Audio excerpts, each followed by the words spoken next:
I bought the first 3 ads I saw on my Facebook feed, and one of those ads was for simpler hair color for men. Now, I have had quite a lot of gray hair since I was like 9 or 10 years old, so it's definitely a genetic thing, and yet I have never dyed my hair, so right off the bat, this is not a comparison. I don't have a reference point to compare things to, but rather a potentially very embarrassing first attempt. That said, the advertising creative from Simpler promises ease, and given that I'm pretty consistently the least intelligent person in any room I choose to be in, I guess we're gonna put their claims to the test.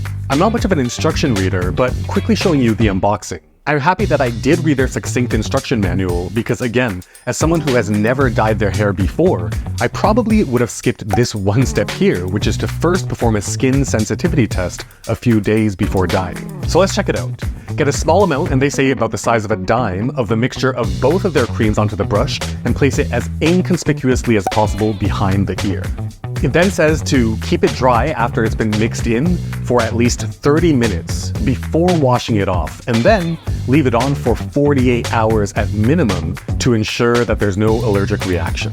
The color may leave a small temporary stain, but it should wipe away in a few days. 2 days later. Okay, we are back, and just looking at my phone, as you can see, it is about 3:30 p.m. Monday, February 5th. So it's actually been longer than that 48 prescribed time for that skin sensitivity test.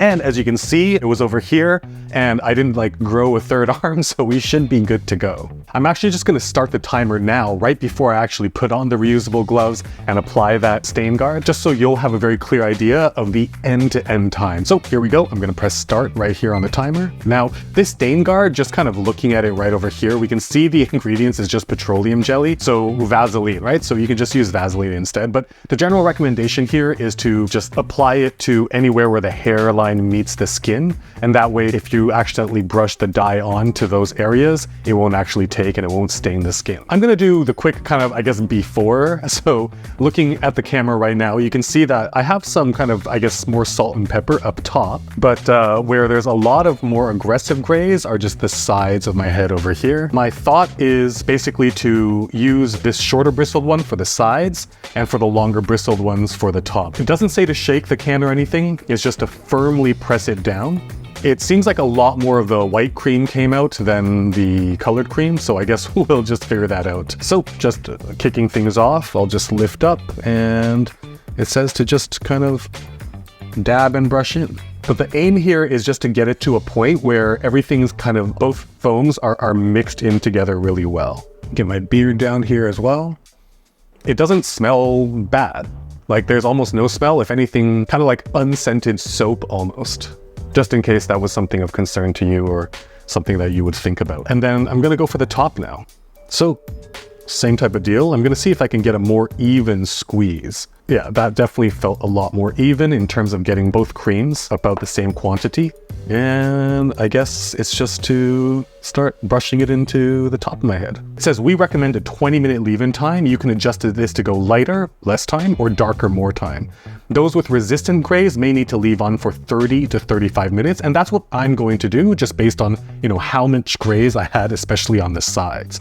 So we can see here that it is now on the timer 15 minutes and 55 seconds. So with the magic of video editing, we're gonna go right to now. And as you can see, based on the timer, there's actually about 7-8 minutes left of waiting, but I did want to bring up my own receipt. And as you can see, I personally paid $82.10 Canadian, which based on today's conversion is about 61 US dollars. Now, pitting that up right over here with what they say in their quick start guide, that every single can, 100 milliliter can, you have a minimum of 3 uses, even all the way up to 5+ if you don't have a ton of grays or you just want to kind of spot treat. And so if I were to base this on the minimum of 3, it's about $20 per use at the bare minimum. As you can see on my timer, I'm at about 41 minutes, so it's just another minute or 2 of waiting. And as soon as it hits 43 minutes, I'm gonna head over into the shower. And so according to the instructions, you want to first rinse and keep rinsing until the water runs clear. And then only after the water runs clear completely are you going to shampoo and just wash your hair as you normally would.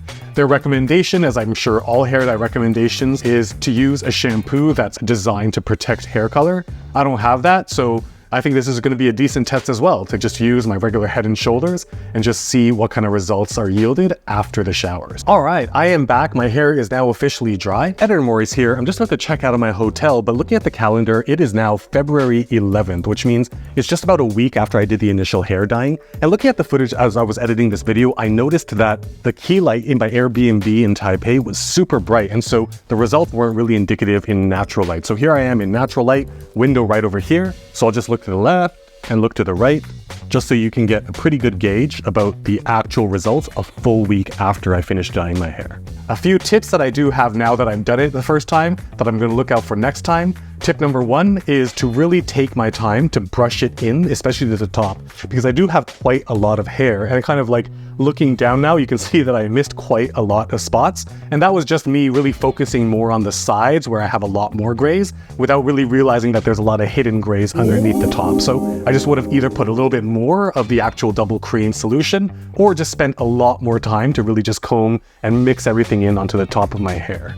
Second, one thing that I would probably want for next time is to have a friend, somebody, just to kind of make sure that I get everything in the back. And also, ever since I started this YouTube channel, whenever I buy a product, after I test it and I kind of get a good vibe with it and feel like it's something that I would truly, genuinely use in my real life, I'll go back to the website, and most of the time nowadays, there is an affiliate program to join. And so I have joined that. And if you are interested in trying out simpler hair color for yourself, you can find my own affiliate link down in the description below. It doesn't cost you any more to use my link, and it's a great way to support my channel if you get value from what I create. That being said, this video is not truly indicative of the types of videos I usually make, and if you want to get a vibe for those, you will definitely want to watch these videos right over here.